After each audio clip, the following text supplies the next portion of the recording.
अस्सलाम वालेकुम नाज़रीन, उर्दू टीवी चैनल में खुश आमदीद। व्यूवर्स, ड्रामा सीरियल मोहब्बत ना करियो की एपिसोड 26 में आप देखेंगे निदा का आखिरकार अंजाम।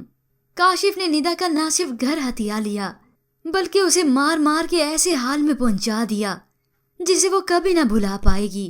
और आखिर इसी मुसीबत की घड़ी में भी ज़ारा ही काम आई। हॉस्पिटल से निदा के मुतालिक उसे फ़ोन करके बताया गया। वो उसी वक्त वहां पहुंची तो डॉक्टर से वो पूछती है, अच्छा डॉक्टर हुआ क्या था उन्हें? तो डॉक्टर जवाब में कहती है जो साहब उन्हें छोड़कर गए थे वो बता रहे थे कि वो सीढ़ियों से गिर गई थी। और वो मजीद मौजत करते हुए बताती है कि उनका मिसकैरेज हो गया। निदा की ये हालत देखकर ज़ारा भी दंग रह गई। और फिर जब निदा हॉस्पिटल से घर आई तो तस्नीम बेगम उसकी ये हालत देखकर हैरान रह गईं। वो पूछती है, क्या हुआ बेटा? तो निदा रोते हुए बताती है, काशिफ ने मेरी जिंदगी बर्बाद कर दी। ये बताने के बाद वो अपनी माँ को गले लगकर रोई। ये सुनकर ज़ारा भी रोने लगी, उसे तसल्ली देती है। इस सब के बाद तस्नीम बेगम और निदा का रवैया ज़ारा से अच्छा हो गया।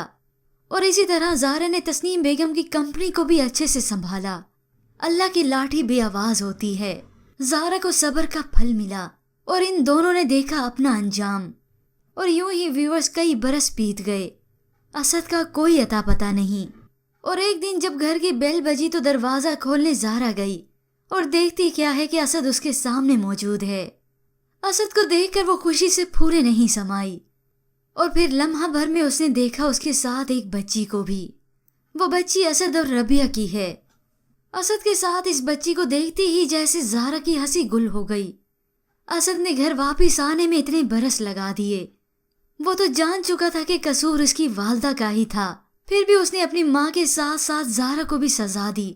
और ज़ारा इतने साल असद का इंतज़ार ही करती रह गई। और यही थी ज़ारा की असद से सच्ची मोहब्बत, जो उसके सामने मुंह बोलता सबूत है।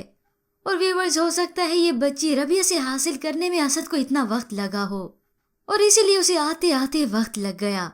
जैसा कि व्यूअर्स, ये ड्रामा सीरियल अपने इख्तिताम को पहुंच चुका है।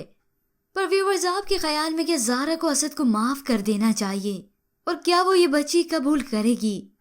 इसके मुतालिक हमें अपनी कीमती राय ज़रूर दीजिएगा।